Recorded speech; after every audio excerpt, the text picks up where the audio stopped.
بسم اللہ الرحمن الرحیم۔ السلام علیکم۔ آج ہمارے سامنے علامہ غلام احمد پرویز صاحب کی کتاب اسلام مذہب کو ایک چیلنج ہے، اور ہم اس کے تعارف کے ایک بہت ہی دلچسپ موضوع پر بات کریں گے جس کا عنوان ہے جدید تہذیب۔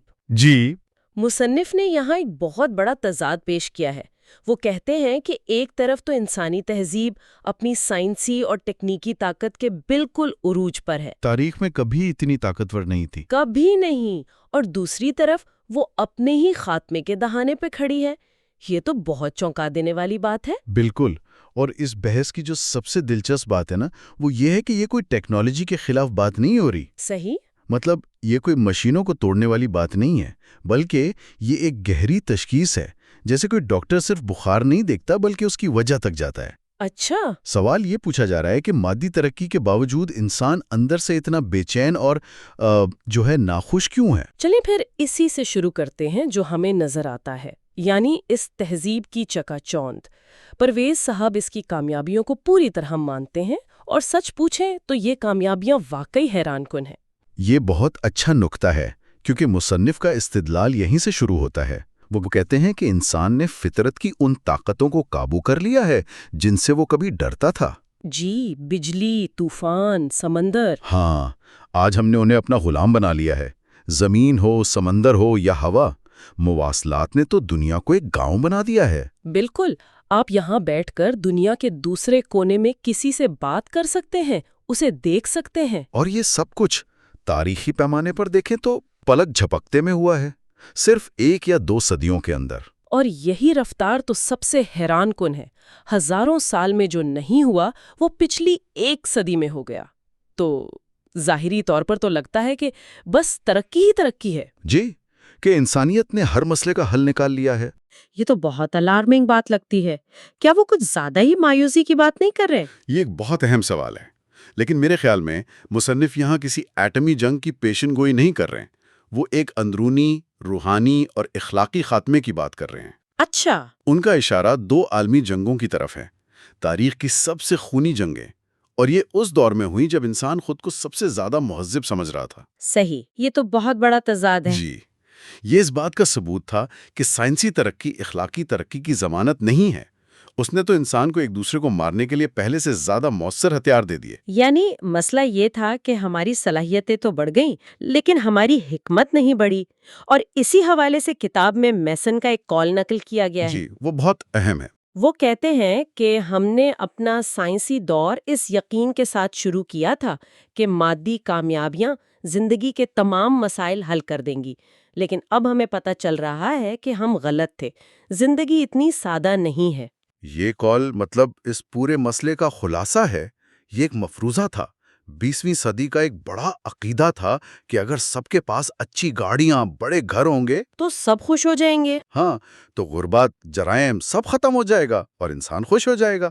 ہم نے سوچا تھا کہ یہ ایک سیدھا سادہ فارمولا ہے، لیکن تجربے نے بتایا کہ ایسا نہیں ہے۔ بالکل۔ آج دنیا کی امیر ترین قوموں میں ذہنی صحت کا بحران سب سے زیادہ ہے، تو خوشی اور مادی دولت کا وہ جو براہ راست تعلق تھا وہ تو نہیں نکلا۔ تو پھر سوال یہ ہے کہ اگر مادی کامیابی جواب نہیں ہے تو پھر جواب کیا ہے؟ بالکل۔ اچھا، یہ تو بڑا عجیب تضاد ہے۔ ایک طرف آپ چاند پر پہنچ رہے ہیں اور دوسری طرف آپ اپنے پڑوسی سے بات نہیں کر پا رہے۔ جی، ایک طرف آپ انسانی جینوم کو ڈی کوڈ کر رہے ہیں اور دوسری طرف نفرت اور تعصب بڑھتا جا رہا ہے۔ مصنف اس کی وجہ کیا بتاتے ہیں؟ اس کی وضاحت کے لیے مصنف ایک بہت ہی غیر متوقع گواہ کو کٹہرے میں لاتے ہیں، اور وہ ہیں البرٹ آئنسٹائن۔ یہ تو دلچسپ ہے۔ جی، کیونکہ آپ سوچیں گے کہ سائنس کا سب سے بڑا چیمپئن تو سائنس کا دفاع کرے گا، لیکن وہ تو کچھ اور ہی کہہ رہے ہیں۔ وہ اس مسئلے کی جڑ تک پہنچتے ہیں۔ ہاں، آئنسٹائن کا جو حوالہ دیا گیا ہے وہ واقعی بہت گہرا ہے۔ وہ کہتے ہیں کہ ہم نے تقلیص دہ تجربے سے سیکھا ہے کہ صرف عقلی سوچ ہماری سماجی زندگی کے مسائل کو حل کرنے کے لیے کافی نہیں ہے۔ کافی نہیں ہے۔ وہ کہتے ہیں کہ سائنسی تحقیق نے ایک طرف تو انسان کو مشقت سے آزاد کیا، زندگی آسان بنائی، جی، لیکن دوسری طرف اسی سائنس نے اس کی زندگی میں شدید بے چینی پیدا کی، اسے اپنی ہی بنائی ہوئی ٹیکنالوجی کا غلام بنا دیا، اور سب سے بڑھ کر انسان کے ہاتھ میں اجتماعی خودکشی کے اوزار تھما دیے۔ یہاں سمجھنے کی بات یہ ہے کہ آئنسٹائن سائنس یا عقل کے خلاف نہیں ہیں، صحیح وہ تو خود اس کی سب سے بڑی مثال ہیں۔ صحیح وہ یہ کہہ رہے ہیں کہ ہم نے ایک آلے کو یعنی سائنسی عقل کو خدا بنا لیا ہے، ہم نے یہ سمجھ لیا کہ یہ ہر تالے کی چابی ہے، اچھا جبکہ آئنسٹائن کہہ رہے ہیں کہ نہیں، یہ ایک مخصوص قسم کے تالے کھول سکتی ہے، یعنی مادی کائنات کے راز۔ لیکن جب بات انسانی اقدار، اخلاقیات اور مقصدیت کی آتی ہے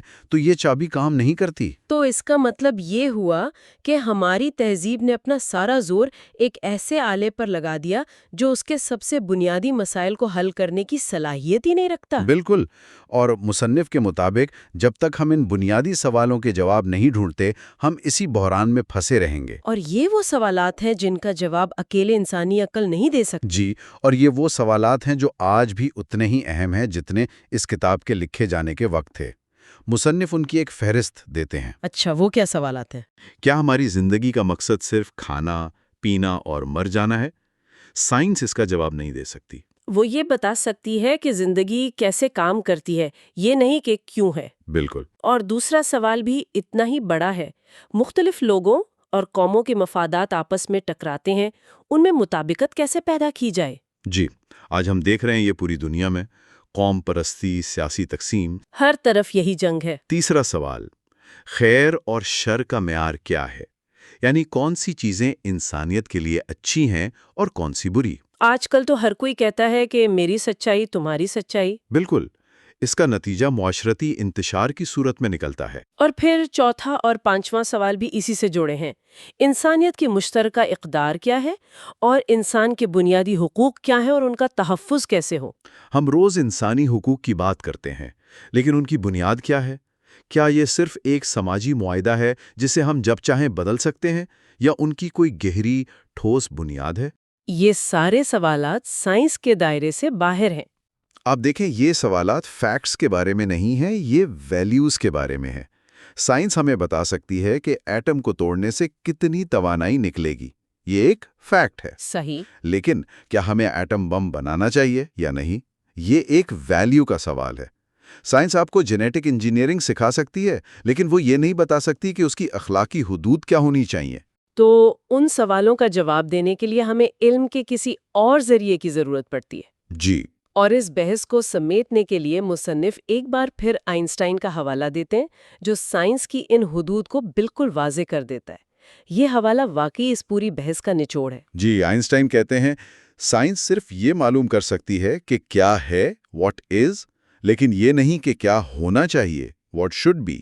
واہ! وہ کہتے ہیں کہ سائنس کے دائرے سے باہر ہر قسم کے قدر کے فیصلے ضروری رہتے ہیں۔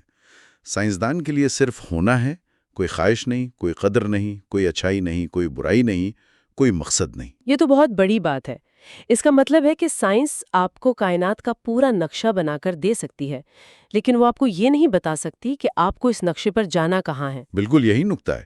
اس کو ایک اور مثال سے سمجھے۔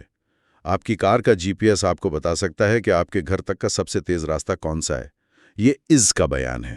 ایک حقیقت ہے۔ ہاں، ایک حقیقت ہے، لیکن وہ یہ فیصلہ نہیں کر سکتا کہ آپ کو اپنے بیمار رشتہ دار سے ملنے جانا چاہیے یا نہیں۔ یہ اوٹ کا فیصلہ ہے، ایک اخلاقی انتخاب ہے جو آپ کے اندر کسی اور نظام سے آتا ہے، جی پی ایس سے نہیں۔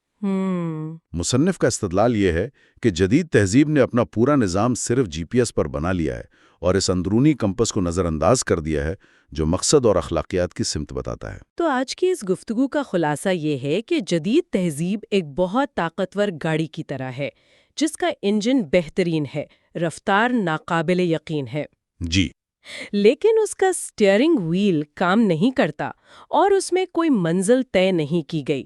وہ بہت تیزی سے چل رہی ہے لیکن شاید سیدھی کھائی کی طرف۔ بالکل، اور ستم ظریفی یہ ہے کہ جس چیز نے اسے یہ بے پناہ طاقت دی، یعنی سائنس اور عقلی سوچ، وہ خود اسے سمت بتانے سے قاصر ہے۔ اور یہی وہ نقطہ ہے جو اس کتاب کے اگلے حصوں کی بنیاد بنتا ہے نا؟ جی، کہ اگر سائنس اور انسانی عقل ناکافی ہیں تو پھر انسانیت کو اپنی بقا اور فلاح کے لیے رہنمائی کہاں سے ملے گی؟ یہ سوال آج پہلے سے زیادہ عام ہو گیا ہے۔ بالکل، اور یہ تحریر ایک بہت گہرا سوال ہمارے لیے چھوڑ جاتی ہے۔